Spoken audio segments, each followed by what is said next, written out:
राधे राधे दोस्तों। श्रीमद् भागवत कथा के अगले एपिसोड में आपका स्वागत है। जब उन्हें अनेकों प्रकार के कर्म करने की इच्छा हुई तब उनके हाथ उग आए। उन हाथों में ग्रहण करने की शक्ति हस्तेंद्रिय तथा उनके अधिदेवता इंद्र प्रकट हुए और दोनों के आश्रय से होने वाला ग्रहण रूप कर्म भी प्रकट हो गया। जब उन्हें अभीष्ट स्थान पर जाने की इच्छा हुई तब उनके शरीर में पैर उग आए। चरणों के साथ ही चरणेन्द्रिय के अधिष्ठाता रूप में वहां स्वयं यज्ञ पुरुष भगवान विष्णु स्थित हो गए और उन्हीं में चलना रूप कर्म प्रकट हुआ। मनुष्य इसी चरणेन्द्रिय से चलकर यज्ञ सामग्री एकत्र करते हैं। अपान मार्ग द्वारा एक शरीर से दूसरे शरीर में जाने की इच्छा होने पर नाभि द्वार प्रकट हुआ, उससे अपान और मृत्यु देवता प्रकट हुए।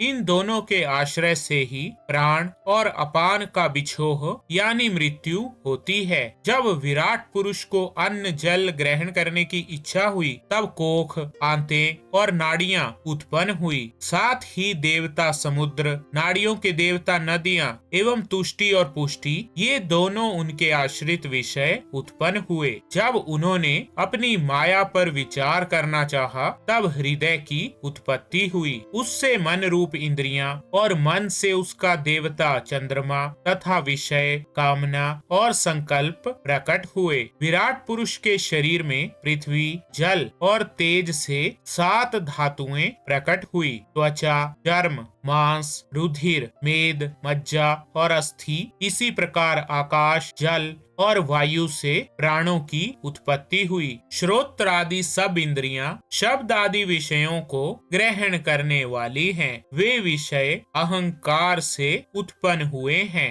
मन सब विकारों का उत्पत्ति स्थान है और बुद्धि समस्त पदार्थों का बोध कराने वाली है। मैंने भगवान के इस स्थूल रूप का वर्णन तुम्हें सुनाया है। ये बाहर की ओर से पृथ्वी, जल, तेज, वायु, आकाश, अहंकार, महत्त्व और प्रकृति इन 8 आवरणों से घिरा हुआ है। इससे परे भगवान का अत्यंत सूक्ष्म रूप है। वो अव्यक्त, निर्विशेष, आदि, मध्य और अंत से रहित एवं नित्य है। वाणी और मन की वहां तक पहुंच नहीं है। मैंने तुम्हें भगवान के स्थूल और सूक्ष्म, व्यक्त और अव्यक्त जिन 2 रूपों का वर्णन सुनाया है, ये दोनों ही भगवान की माया के द्वारा रचित हैं। इसीलिए विद्वान पुरुष इन दोनों को ही स्वीकार नहीं करते। वास्तव में भगवान निष्क्रिय हैं। अपनी शक्ति से ही वे सक्रिय बनते हैं। फिर तो वे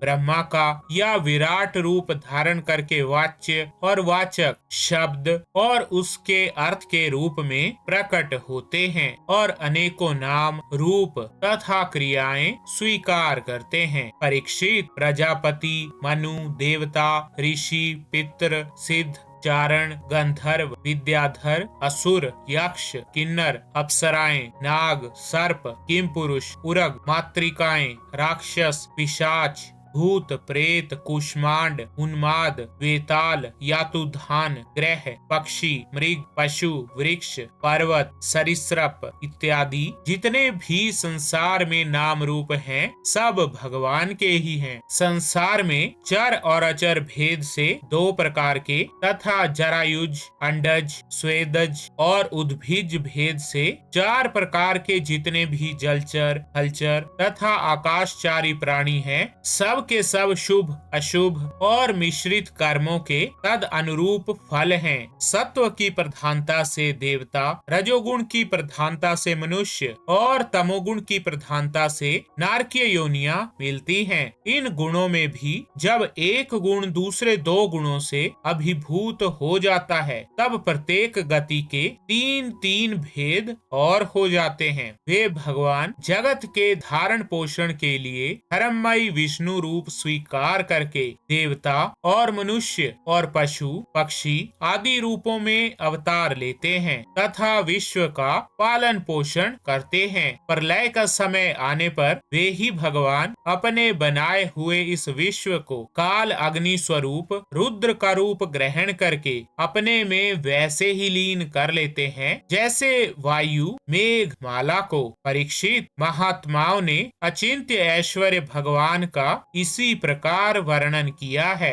परंतु तत्वज्ञानी पुरुषों को केवल इस सृष्टि पालन और प्रलय करने वाले रूप में ही उनका दर्शन नहीं करना चाहिए, क्योंकि वे तो इससे परे भी हैं। सृष्टि की रचना आदि कर्मों का निरूपण करके पूर्ण परमात्मा से कर्म या कर्तापन का संबंध नहीं जोड़ा गया है। वो तो माया से आरोपित होने के कारण कर्तृत्व का निषेध करने के लिए ही है। ये मैंने ब्रह्मा जी के महाकल्प का अवान्तर कल्पों के साथ वर्णन किया है। सब कल्पों में सृष्टि क्रम एक सा ही है, अंतर है तो केवल इतना ही कि महाकल्प के प्रारंभ में प्रकृति से क्रमशः महत तत्व की उत्पत्ति होती है और कल्पों के प्रारंभ में प्राकृत सृष्टि तो ज्यों की त्यों रहती ही है। चराचर प्राणियों की वैकृत सृष्टि नवीन रूप से होती है। परीक्षित, काल का परिमाण कल्प और उसके अंतर्गत मनवंतरों का वर्णन आगे चलकर करेंगे। शौनक जी ने पूछा, सूत जी, आपने हम लोगों से कहा था कि भगवान के परम भक्त विदुर जी ने अपने अति दुस्त्यज कुटुंबियों को भी छोड़कर पृथ्वी के विभिन्न तीर्थों में विचरण किया था। उस यात्रा में मैत्रेय ऋषि के साथ अध्यात्म के संबंध में उनकी बातचीत कहाँ हुई तथा मैत्रेय जी ने उनके प्रश्न करने पर किस तत्व का उपदेश किया। सूत जी, आपका स्वभाव बड़ा सौम्य है। आप विदुर जी का वो चरित्र हमें सुनाइए। उन्होंने अपने भाई बंधुओं को क्यों छोड़ा और फिर उनके पास क्यों लौट आए? सूत जी ने कहा, शौनक आदि ऋषियों, राजा परीक्षित ने भी यही बात पूछी थी। उनके प्रश्नों के उत्तर में श्री सुखदेव जी महाराज ने जो कुछ कहा था वही मैं आप लोगों से कहता हूँ। सावधान होकर सुनिए। तो ठीक है दोस्तों, श्रीमद् भागवत कथा के इस एपिसोड में बस इतना ही। राधे राधे।